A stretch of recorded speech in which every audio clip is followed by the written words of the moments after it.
इसमें हम naming of functional group पढ़ेंगे। लास्ट क्लास में हमने डिस्कस किया था कि फंक्शनल ग्रुप होता क्या है और उसके कितने टाइप्स होते हैं। अब अगर आपके पास कोई ऐसा कंपाउंड आ जाए जिसमें एक फंक्शनल ग्रुप अटैच हो तो आप उसकी नेमिंग कैसे करोगे, मतलब कि हम नोमेनक्लेचर सीखेंगे। तो आइए समझते हैं क्या मतलब है इस चीज़ का। एक स्ट्रक्चर बना रहा हूँ मैं आपके सामने, देखिए ये है मेरे पास CH4, ठीक है। अब इस CH4 में अगर एक हाइड्रोजन मैं हटा दूँ कार्बन से तो वो एक बॉन्ड जो है वो खाली हो जाएगा और वहाँ पे किसी न किसी को आना होगा। जैसे कि यहाँ से अगर मैं स्ट्रक्चर में से आप नोटिस करना, एक यहाँ से हाइड्रोजन में रिमूव कर देता हूँ। चलिए मैंने कर दिया रिमूव, और इसके जगह किसी को तो आके इसे फुलफिल करना होगा। तो मान लीजिए कि मैं यहाँ से OH को बुलाता हूँ। लेट्स सपोज यहाँ पे मैं ऐड करता हूँ OH ऐड होने के बाद जो स्ट्रक्चर का प्रॉपर नेम है वो हो जाएगा CH3, गिनिए कार्बन, सॉरी हाइड्रोजन 1 2 3 और OH। ये प्रॉपर इसका मॉलिक्यूलर फॉर्मूला हो गया। अब आपको सबसे पहले आइडेंटिफाई करना है कि जो भी एक्सटर्नल एटम या ग्रुप ऑफ एटम आया है, जाहिर सी बात है वो फंक्शनल ग्रुप होता है, वो है कौन सा वाला। तो सबसे पहले हम सीखेंगे इस चीज़ को आइडेंटिफाई करना। तो ये अल्कोहल है, ठीक। तो जब कभी भी अल्कोहल अटैच होता है तो अल्कोहल को हम प्रोनाउंसिएशन के थ्रू ऑल बोलते हैं। क्या कहते हैं?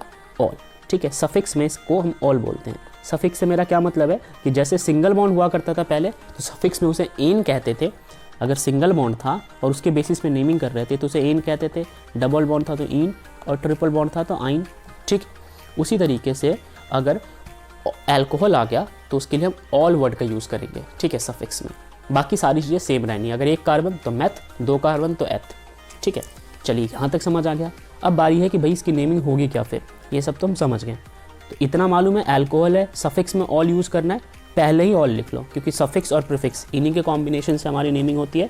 तो यहाँ पे मैं लिख रहा हूँ प्रीफिक्स प्लस में सफिक्स इस नेमिंग के लिए, ठीक है। अब हम यहाँ पे सफिक्स में वर्ड यूज़ करेंगे ऑल, तो यहाँ पे मैंने लिख लिया ऑल। प्रीफिक्स में क्या यूज़ होता है? वैसे तो प्राइमरली प्रीफिक्स में यूज़ होता है कि कोई भी ब्रांच अटैच हो वो, बट यहाँ पे कोई ब्रांच अटैच है नहीं, ठीक है। तो प्रीफिक्स का यहाँ पे रोल खत्म, कोई भी प्रीफिक्स यहाँ पे इस्तेमाल नहीं होगा, ठीक।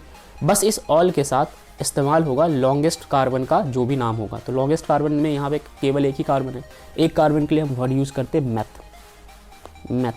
तो इसका नाम हो जाएगा मिथेनॉल, ठीक है। आपको यहाँ पे यूज़ करना है, जैसे वो वहाँ पे मीथेन था तो यहाँ से आपको केवल और केवल ई हटा देना है, ये ई हटा देना है और बाकी ऑल जाके जोड़ देना है, ठीक है। तो ई हटा दोगे तो यहाँ पे हो जाएगा मिथेनॉल, ठीक है। इसकी नेमिंग हो गई मिथेनॉल। अब कल को आपके पास अगर दो आ जाए, सपोज कीजिए ऐसा आ जाए CH3 CH2OH, ठीक है, यानी कि दो कार्बन वाला कोई आपके पास अल्कोहल आ गया, तो आप इसकी नेमिंग कैसे करोगे? तो इसकी नेमिंग करोगे इथे, कायदे से अगर यहाँ पे OH नहीं होता तो इथेन होता है इसका नाम, ई हटा दीजिए और यहाँ पे सफिक्स वर्ड यूज़ कीजिए ऑल, तो इसका नाम हो गया इथेनॉल। समझ के बात? अगर मान लीजिए कि 3 आ जाए तो प्रोपेनॉल। देखिए जो भी अल्केन का नेम होता है ना, जो भी अल्केन होता है आपका, उस अल्केन का ई हटाइए। मैं फिर रिपीट कर रहा हूँ, सफिक्स को कैसे लिखना है यहाँ पे उसका एक तरीका मैं बताता हूँ। जो भी आपके पास अल्केन है उस अल्केन का ई यहाँ से रिमूव कर दीजिए, हटा दीजिए और वहाँ पे जोड़ दीजिए फंक्शनल ग्रुप का जो प्रोनाउंसिएशन होता है। तो हम फंक्शनल ग्रुप को ऑल से प्रोनाउंस करते हैं अल्कोहल के केस में, ठीक है। याद रहे केवल अभी अल्कोहल का ही केस बता रहा हूँ मैं, ठीक है। तो यहाँ से आप हटा दीजिए इस चीज़ को और यहाँ पे जोड़ दीजिए ऑल, ठीक। तो इसका नाम हो गया, जो भी अभी तो एल्केनॉल लिख दिया मैंने, अब जो भी एल्केन होगा ना, जैसे कि मान लीजिए प्रोप था 3 वाला था तो इसका नाम हो जाएगा प्रोपेनॉल। ये बात समझ गए? चलिए, तो ये था हमारा अल्कोहल का नेमिंग। अब हम बात करते हैं सेकेंड टाइप के हाइड्रोकार्बन। अब सेकेंड टाइप की जब मैं बात कर रहा हूँ तो मैं यूज़ कर रहा हूँ यहाँ पे एल्डिहाइड, ठीक है। एल्डिहाइड में जो फंक्शनल ग्रुप आके अटैच होता है वो फंक्शनल ग्रुप होता है CHO, ठीक है, CHO। और ये डैश लगाने का अर्थ ये है कि ये जाके अटैच होगा हाइड्रोकार्बन के साथ। तो एक हाइड्रोकार्बन बनाइए। सबसे पहले हम बनाएंगे यहाँ पे CH4, सिंपल सा हाइड्रोकार्बन है, इसे हम कहते हैं मीथेन। अगेन वही बात है, इस स्ट्रक्चर को करना है एक्सपैंड, तो करते हैं एक्सपैंड।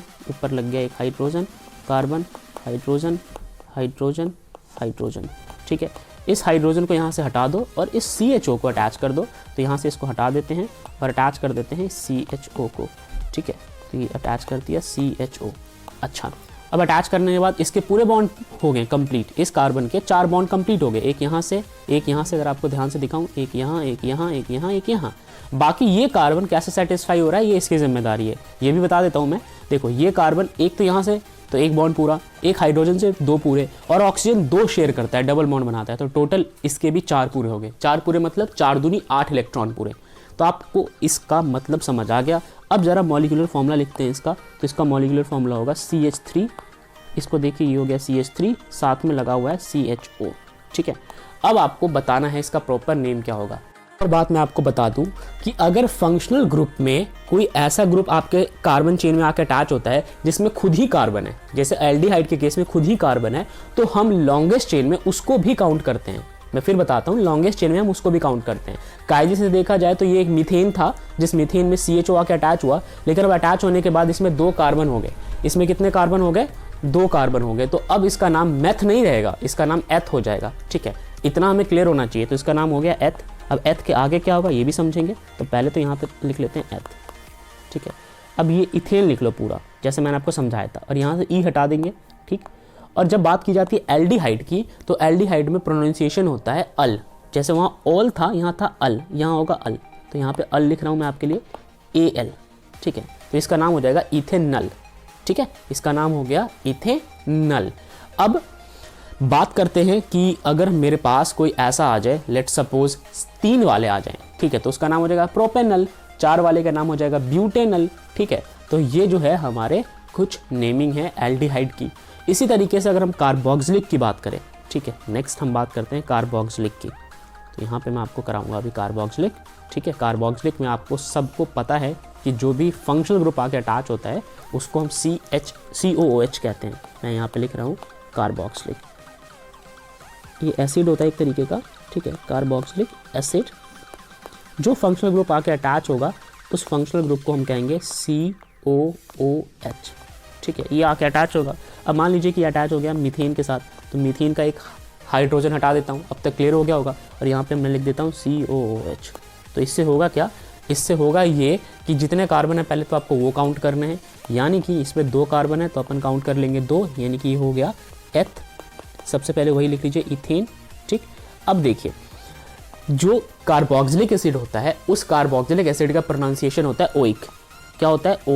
ओइक एसिड पूरा बोलते हैं हम, ओइक एसिड। तो इसके बारे में भी यहाँ से पहले ई हटाइए, केवल ये ई हटाइए, ठीक है, और यहाँ पे वर्ड यूज़ कीजिए इथेनोइक। इथेनोइक, देखिए ये मैंने ओइक यूज कर दिया यहाँ पे ई की जगह, तो ये हो गया इथेनोइक, और साथ में आप जोड़ दीजिए एसिड, तो ये हो जाएगा इसका प्रॉपर नेम इथेनोइक एसिड, ठीक है। यहाँ तक समझ में आ गया? तो ये है आपका इथेनोइक एसिड, यानी कि हम फंक्शनल ग्रुप के कार्बन को काउंट जरूर करते हैं, इस बात का आप ध्यान रखें। अब हम बात करेंगे कीटोन की। तो जो कीटोन होता है वो भी एक टाइप का फंक्शनल ग्रुप होता है, और जो फंक्शनल ग्रुप अटैच होता है वो होता है C डबल बॉन्ड O, ठीक है। अब ये दोनों तरफ से फ्री है, ये इधर से भी जाकर अटैच हो सकता है और इधर से भी। इसके लिए इसको जिस भी हाइड्रोकार्बन को सिलेक्ट करना होता है वो एटलीस्ट 2 कार्बन वाला हाइड्रोकार्बन होना चाहिए, ठीक है। तो हम इस्तेमाल करेंगे यहाँ पे इथेन का। इथेन क्या होता है? मिनिमम 2 कार्बन से शुरू होने वाला फर्स्ट हाइड्रोकार्बन है। तो यहाँ पे हम शुरुआत करते हैं इथेन से। इथेन का जो मॉलिक्यूलर फॉर्मूला है वो है CH3, ठीक है। अब आप इसको एक्सपैंड करो इस स्ट्रक्चर को, तो आप एक्सपैंड करने के बाद कुछ ऐसा दिखेगा। ये यहाँ तो सिंगल बॉन्ड से अटैच हो गया, और इनके सारे हाइड्रोजन जो है वो इंटरलिंक कर दो इनके साथ, तो ये पूरे हो गए। अब बीचों बीच आके जैसा मैंने आपको बताया ये जो फंक्शनल ग्रुप है वो अटैच होगा, तो यहाँ से आप इस बॉन्ड को रिलीज़ करो और अपने फंक्शनल ग्रुप को यहाँ पे लाके अटैच करा दो। तो यहाँ पे मैं इस फंक्शनल ग्रुप को ऐसे अटैच करा रहा हूँ। अब आप यहाँ पे ध्यान से देखो, तो जो भी आपका ये फंक्शनल ग्रुप है, ठीक है, ये 4 बॉन्ड लेके सेटिस्फाई है, यानी कि 2 यहाँ से, एक यहाँ से, बाकी इन सभी को 4 मिल गए, 3 इस एडजेसेंट हाइड्रोजन से और 1 इस वाले कार्बन से। सिमिलरली इस वाले कार्बन को 3 एडजेसेंट हाइड्रोजन से और 1 इस कार्बन से। तो इस तरीके से ये स्ट्रक्चर पूरी तरह से कंप्लीट हो जाता है। अब सवाल ये है कि इसकी नेमिंग कैसे की जाए, क्या प्रोनाउंस करेंगे? तो देखो 2 ही पार्ट होते हैं, एक सफिक्स और एक प्रीफिक्स। जब हम बात करते हैं सफिक्स की, तो सफिक्स में कीटोन के केस में जो वर्ड यूज़ करते हैं वो होता है ओन। तो हम यहाँ पे वर्ड यूज़ करेंगे ओन, यानी कि मैं यहाँ पे लिख देता हूँ ओन। अब ये तो ठीक है, ये 1 नहीं बोलना, हाँ ऑन बोलना। साथ में आपको ये गिनने कितने कार्बन हैं। जैसा मैंने बताया फंक्शनल ग्रुप के कार्बन भी काउंट होते हैं, 1 2 3, तो इसके 3 कार्बन है, तो 3 कार्बन का मतलब है प्रोप, ठीक है। तो इसका नाम हो जाएगा प्रोपेनॉन, ठीक है, तो इसका नाम हो जाएगा प्रोपेनॉन। अब देखो कैसे लिखते हैं।